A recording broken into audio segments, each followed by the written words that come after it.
Alright, so let's be serious about this. Is AI really the end of marketing and any other creative or admin-based work? So to settle this, we're going to be covering three separate parts of this video, starting with how I actually got my start in filmmaking and marketing, coming from that background, and now using AI on a daily basis. And then we're going to be covering the pros and cons of AI in part 2, before finally going to part 3, where we're going to cover three separate industries to see which ones have the highest chances of capitalizing and leveraging AI, and which ones risk falling behind. So anyways, without further ado, let's get straight into it. Alright, so let's get straight into it. So yeah, I mean, ultimately the best place I got my start was in filmmaking and marketing, and really, if I look back in hindsight with things like AI now and kind of what we have access to with like ChatGPT literally on my phone right now, when I think about it, I will get to the pros and cons in just a second for more detail, but quite honestly, it's honestly just the efficiencies that AI brings and how it speeds up processes. Because when I look back to when I was first ever making my first short films and messing up a lot, learning how to not make films, to be completely honest, is how you get started with this stuff. And any creative pursuit or any kind of passionate thing you're trying to get into is really helping you speed up the process. And how, like, when I was looking back at making my own films when I was really young, knowing I wouldn't even have really known where to start then, but if I had an AI tool, it would have generally been like knowing how to do stuff would have sped up the process, and then actually trying to do the process itself. Like when I was making my first short films in college, really like properly making my first like few short films, just using YouTube basically at that time was just going on my phone and going on like one of the Macs in my college, even though they were fairly outdated for their tools. But it was like I could still have access to an editing software. I still had access to like Photoshop for making posters or whatever, and I could just look something up on YouTube fairly quickly. So compared to 10 or 15 years before, it was better than it was then. But then obviously now with AI, I'll get on to the pros and cons in just a second, but that's really where, if you are starting now with any creative pursuit or anything, to be honest, that's where you have really the biggest leverage. Because again, like then versus now, I didn't have, ChatGPT to make a poster, or I didn't have necessarily, I was just using Photoshop, and, I might quickly learn how to do something on Photoshop, but I couldn't necessarily get an exact specific to my situation, like solution to a problem necessarily. So there's really a lot of differences in the sake of like, obviously there's not been a massive technological advancement in like just 5 to 10 years, but in terms of just those small efficiencies, it's really where AI has grown. So let's get straight to the pros and cons here. So I want to start with some of the things where I think people need to be careful of, because naturally we're thinking of AI, we're thinking about like maybe as creative people how we can use it effectively, or if you do admin based work, or you're a marketer, you're a copywriter, graphic designer, whatever your position might be for whatever you're trying to do, you're trying to think of like all these different ways you can use it, but you might not necessarily be considering the drawbacks to it. So I think one of the most important things, especially for people that are not creative but are trying to use it for creative reasons, is definitely the over reliance. Because I think for me, as a creative person, you kind of know when you're having that like moment of flow, so to speak. You'll know when you're just kind of in the moment, you know when you're being creative. And then there's other moments where you just kind of hit that roadblock, you hit that writer's block or creative block. And you might not necessarily know that if you're not a creative person. Like you obviously know when you're going in and out of a flow, or you kind of know when you're just in the mood for it. But non-creative people, I think AI as your creative outlet isn't even really a thing. That's just my honest opinion as a creative person. But I think if you're not creative, I'm trying to speak from someone that is creative as if you're not, but I think being careful to not be over reliant on it being creative for you is the downside. Like it can certainly help you in ideas and in ways of thinking ahead and planning ahead, and like maybe just inspiration or whatever, but I don't think it can be your creative outlet. I don't think it can be like anything else. It's a tool, I think, and we'll get to that in just a bit. But I think ultimately you don't want to use it in that way that you're reliant on it, and that's really important.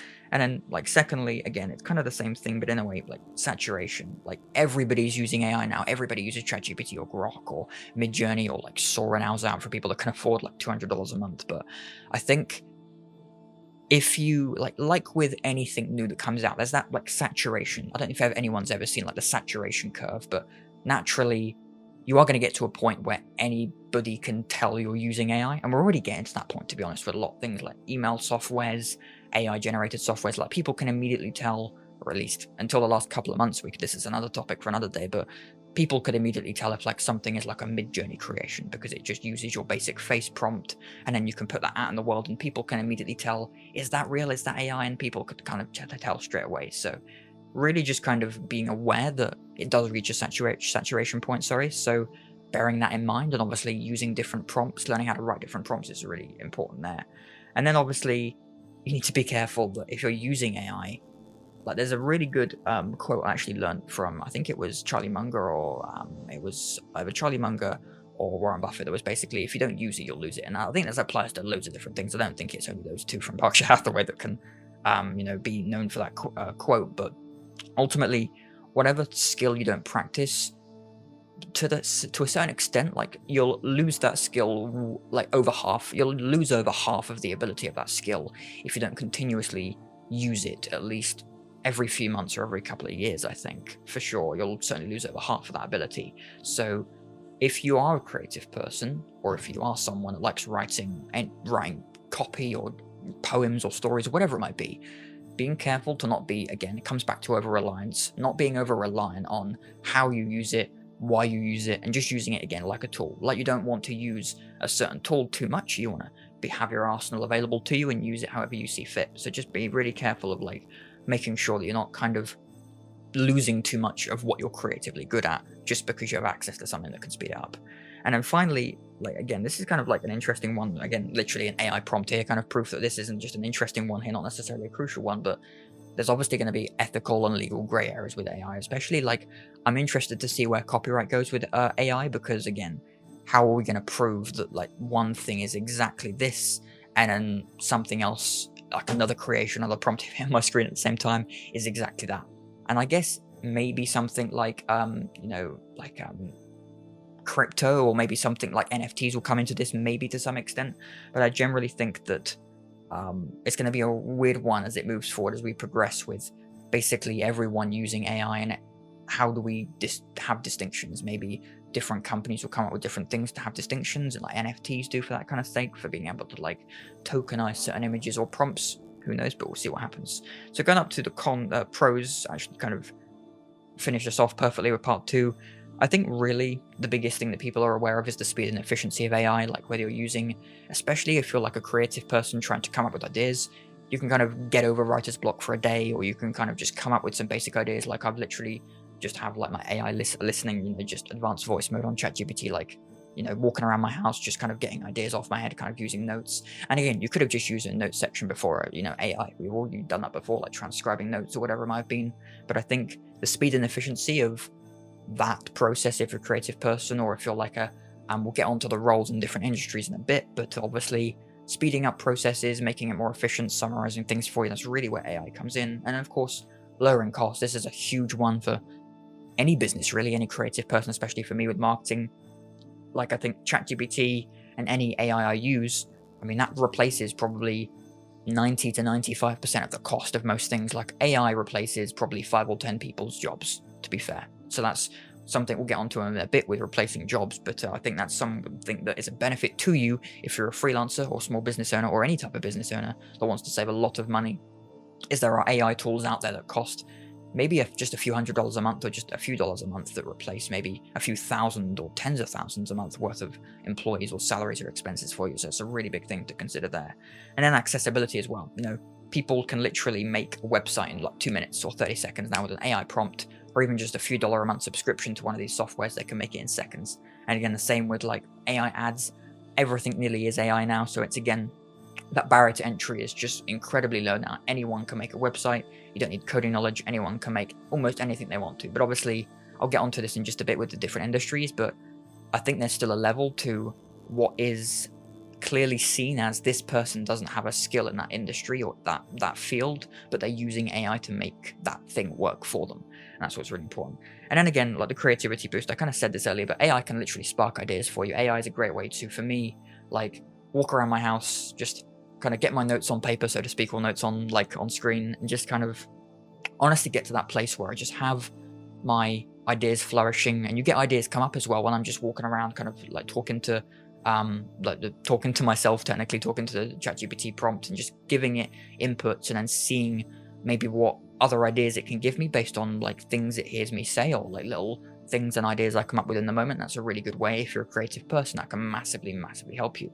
And even if you're not creative, it just can massively speed up the process, or maybe give you ideas or inspiration. So that's a really good part there. So finally, we get on to part 3, and I think what's really important with these is that actually, like, the whole overall message of this is actually that something I'll get onto in a bit more detail after this part is that really, like I said, it comes down to how you're using these, because really with all of these lawyers, accountants, filmmakers and artists and developers and coders and all these types of people, it really does come down to what you perceive being the outcome of this. So do you feel like it's going to take your job, or are you going to take advantage of it? And that's really where this comes down to. But let's get into this. So to begin with people like lawyers and accountants, solicitors, and people like that, again, I think the main thing here for all of them, but especially for these people, is it can save time on drafting, research, and admin things. And again, it can save the cost of that as well, not only the time, but the cost, because that might cost you hundreds or even thousands per hour in those fields.